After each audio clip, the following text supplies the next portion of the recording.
1,00,000 रुपयाची आज मी शॉपिंग करणार आहे. डोक्यामध्ये छोटस इंजेक्शन द्यावं लागतं. तर मी बोलली होते ना त्या दिवशी की मी उद्या जाणार आहे शॉपिंग करायला, म्हणजे जो काय मला घ्यायचंय वस्तू ती घ्यायला. आणि खरंच खूप वर्ष झाली तेव्हापासून माझं चाललं होतं की घ्यायचंय पण मुहूर्तच येत नव्हता.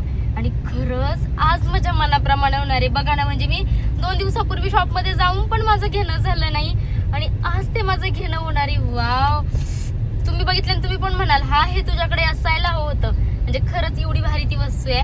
आणि मी बोलली होती उद्याच जाणार आहे, पण हे गेले होते फिरायला. अहो इकडे बघा, सगळे बोलतात की मी तुम्हाला ना नवरा बोलते ना, तर आवडत नाही त्यांना. तुम्हाला नाही आवडत का? आवडते बघा, त्यांना आवडतं म्हणूनच मी बोलते. आणि आजकाल तर सगळेजण नावाने आवाज देतात. मी चांगलं आहे ना, ऍटलिस्ट नवरा तरी म्हणते की हा माझा नवरा आहे असं बोलते. हा ठीक आहे, हे माझे नवरा आहे हे कसं वाटतं म्हणून मी हा माझा नवरा आहे असं म्हणते. तर ठीक आहे, शेवटी ज्याचे त्याचं बघण्याचा दृष्टिकोन असतं. तुम्ही गाढवावर बसा आणि उंटावर बसा किंवा घोड्यावरही बसा, नावं ठेवणारच आहे. त्याच्यामुळे त्यांच्याकडे काही लक्ष द्यायचं नाही. जे आपल्या ब्लॉग्समध्ये ना चांगल्या कमेंट करतात ना, त्यांना मी सुद्धा रिप्लाय देत असते आणि त्यांच्या कमेंट लाईक करत असते. आणि जे खराब करतात ना त्यांचं मला काही घेणं देणं नाही. मी त्यांना ब्लॉक करते, कमेंट डिलीट करते आणि ब्लॉक करते, बस एवढंच असतं. त्याच्यामुळे त्यांना परत माझी व्हिडिओ पण दिसणार नाही आणि ते परत येऊन माझ्या ब्लॉगमध्ये घाण पण करणार नाही. सो जाऊ द्या, आपला आता विषय हा आहे की मी चालली आहे छान काहीतरी काम करायला. तिकडे ह्यांचा काही विषय घ्यायचा. तर मी चालली आहे माझी आणि ह्यांची स्वप्नातली गोष्ट घ्यायला. हो ना, हो, हे आपलं छोटंसं स्वप्न होतं ना. प्रत्येक गोष्ट करताना ते एक स्वप्न बघितलेलं असतं की हे आम्हाला हवंय. कारण आपण 1,00,000 रुपयापर्यंतची वस्तू घेतो म्हणजे ते एक स्वप्नच बघून घेतो. 8-10 हजाराचं ठीक आहे, आता तेवढं आपण करू शकतो म्हणून त्याला काही स्वप्न बघायला लागत नाही. तरी पण पैसेच म्हटल्यावर आपण स्वप्न बघतोच, पण एखाद्या लाखापर्यंत 1,00,000पर्यंतची वस्तू घ्यायची म्हटल्यावर स्वप्न बघावं लागतं. आणि यस, 1,00,000 रुपयाची आज मी शॉपिंग करणार आहे. काय, चला बघा ना. इकडे ना मी ह्यांच्या हेअरला ना काहीतरी प्रॉब्लेम झाले, म्हणजे खूप जास्त गळत आहेत म्हणून आले इकडे हॉस्पिटलला. आणि इकडे कन्सलेशन फॉर्म भरतायत. ते माझे केस नॅचरली किती छान आहे. आणि आमच्या यांचे सरळ होते, आता काय करून पूर्ण कर्ली केलेत आणि खूप जास्त डॅमेज झाले आणि गळत आहेत तर खूप जास्त, म्हणजे माझ्यापेक्षा पण जास्त हेअरफॉल यांचा होतोय आता म्हणून. तर आमचे आले आहेत हॉस्पिटलमध्ये जाऊन. आम्ही हॉस्पिटलमध्ये गेलो. आम्ही त्यांना तिथे बसल्याच म्हटलं, म्हणजे ज्यावेळेस आम्ही तिथे नंबर लावून बसलेलो आणि त्यावेळेस मी त्यांना म्हटलं अहो तुम्हाला होणार नाही, ते डोक्यामध्ये ना इंजेक्शन देतात. एक तर मी पण ट्रीटमेंट घेतली नाही, पण तिथे ना बाहेर फोटो लावलेला होता, तिथे ना असं दाखवलेलं की तिथे छोटंसं एक इंजेक्शन देतात. मी त्यांना बाहेरच बोलले अहो तुम्हाला होणार नाही. ते म्हणले नाही तसं काही नसतं. गेलो आतमध्ये, मग त्या मॅम होत्या ना, त्यांनी सगळं काही यांना सांगितलं. आधी यांची पूर्ण हिस्ट्री काढली, म्हणजे यांना विचारलं तुम्ही किती वाजता झोपता काय वगैरे सगळं नॉनव्हेज खाता नाही वगैरे सगळं यांची हिस्ट्री विचारली. आणि नंतर ना ते बोलले की मग हा ट्रीटमेंट आपण आजपासून स्टार्ट करू. तर ह्यांनी विचारलं काय ट्रीटमेंट आहे, त्यांनी सांगितलं तेच की जे डोक्यामध्ये छोटंसं इंजेक्शन द्यावं लागतं. घाबरले हे. त्यांना म्हणतात नाही आज नाही, मी उद्या येतो. मी त्यांना म्हटलं मॅमला की हे जर आज गेले ना उद्या येणार नाही. म्हणतात नाही मी उद्या मनाची तयारी करून येतो, मी जरा युट्यूबला बघून येतो. त्या मॅम बोलतात की बघा, म्हणजे 10 वर्ष झाले आम्ही इथे बसलोय, आमच्यावर विश्वास नाही, त्या युट्यूबवर विश्वास आहे. आणि तरी पण त्या मॅमने इतकं सांगितलं, म्हणजे बिचाऱ्यांनी एवढा घसा कोरडा पडेपर्यंत सांगितलं, पण ह्यांनी काय ऐकलं नाही. हे घेतलं आणि बाहेर आले बिचाऱ्या.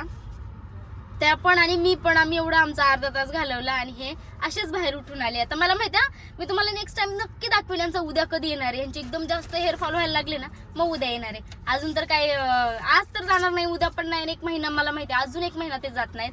बरं जाऊ द्यात. आम्ही आलोय आता इथे जी माझी महत्वाची गोष्ट घ्यायची आहे ती घेण्यासाठी, कारण ती येत होती पोर्टरने आणि ती आली आहे आणि आता मी जातोय ती घ्यायला, हातात घ्यायला. चला मी तुम्हाला दाखवते काय आहे ते.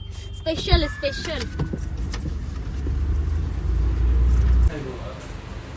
माहिती आहे, माझं खूप वर्षांचं स्वप्न पूर्ण झालंय. 2022 साली मी ज्यावेळेस व्हिडिओ स्टार्ट केलेल्या त्यावेळेस काय जेवढे असे सबस्क्रायबर नव्हते यूट्यूबला, फेसबुकला फॉलोअर्स नव्हते, पण इन्स्टाला फॉलोअर्स स्टार्ट झालेले.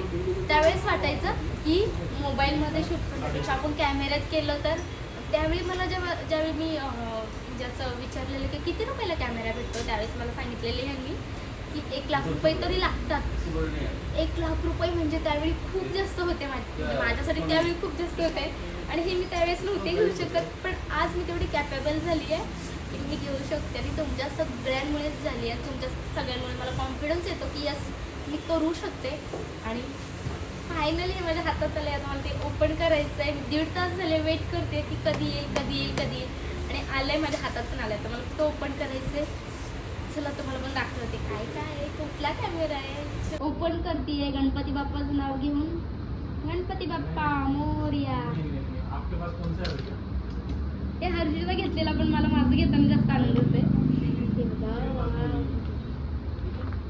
और कुछ एक्स्ट्रा तो बताइए। 6 महीने वारंटी है भैया। खोलू का, फाडू का? हे बघा, सॉरी. आणि हा आहे कॅमेरा. हा कॅमेरा आहे. थांबा मलाच बघू द्या. हा आहे कॅमेरा. अजून यात मेमरी कार्ड वगैरे टाकायचं आहे, पण त्याचं मी दाखवते बरेच काय काय. मला पण माहित नाही आहे काय आहे हे. काय हो? बॅटरीचा असणार आहे. अच्छा, ही बॅटरी आहे. त्यानंतर त्याचं स्टँड पण दिलेलं आहे. त्याचं खाली स्टँड लावायचं ओपन करून.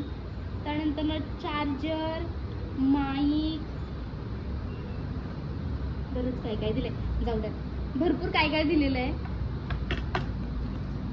एक दाखवते. हा हे पिन वगैरे दिलेली चार्जिंगसाठी. इकडे माईक आहे, सपोज जर वाऱ्यामध्ये वगैरे काही शूट करायचं असेल तर. आणि कॅमेराचं हे काय हो? ते लेन्स. अच्छा, लेन्स आहे. Lens protect. ओके. आणि इकडे माईक आहे. हा माईक आहे. ओके, 2 माईक आलेले आहेत. तर हा माझा पूर्ण कॅमेऱ्याचा वस्तू. ह्याच्यात काय आणि काहीतरी ॲक्सेसरीज असतील. तर मी घेतला फायनली. बघा, माझं 3-4 वर्षाचं स्वप्न आज मी. Okay okay. हां, तर हे सगळं कॅमेऱ्याचंच आहे, कारण कॅमेऱ्यासोबत भेटले म्हटल्यावर. तर माझं 4 वर्षाचं स्वप्न आज मी पूर्ण केलंय. मी नाही, माझ्या नवऱ्याने. तर त्यांना थँक्यू सो मच. तर कॅमेरा वगैरे तर घेतला, पण आता मला लाईटची पण गरज होती. आणि माझे अहो मला म्हटले की जाऊ दे, आता कॅमेरा घेतलाय तर लाईट पण घेऊन टाक. तसं तर मी बोलत होते नंतर न घेईल, आता गरज नसेल तर. पण ते बोलले आलोच आहोत तर घेऊन टाक. म्हणून मग त्यांनी मला लाईट घेऊन दिली. कॅमेरा मी घेतला आणि लाईट त्यांनी मला गिफ्ट केली. आणि लाईटसुद्धा एवढी महाग आहे ना, बापरे, मी कधी इमॅजिन पण केलं नव्हतं एवढं सगळं महाग असतं. पण ठीक आहे, चला, माझं खूप वर्षांचं स्वप्न त्यांनी पूर्ण केलं. मी यासाठी म्हणते, कारण ते कधीच मला कुठल्याच गोष्टीला नाही म्हणत नाहीत. ठीक आहे, तुला घ्यायचं आहे ना, मग घेऊ.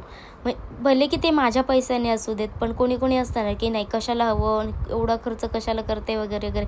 कधी मला काही बोलत नाहीत. घे, तुला जे हवं आहे ते घे, असं त्यांचं असतं. म्हणून मी बोलत असते की त्यांनी केलं. आणि खरंच ते माझ्यासाठी खूप काही करतात, म्हणजे सपोर्ट करतात ना, हीच खूप मोठी गोष्ट आहे माझ्यासाठी. तर तुमचा पण नवरा असाच प्रेमळ आहे का? आणि आपला आजचा ब्लॉग कसा वाटला हे मला कमेंटमध्ये नक्की सांगा. Bye bye.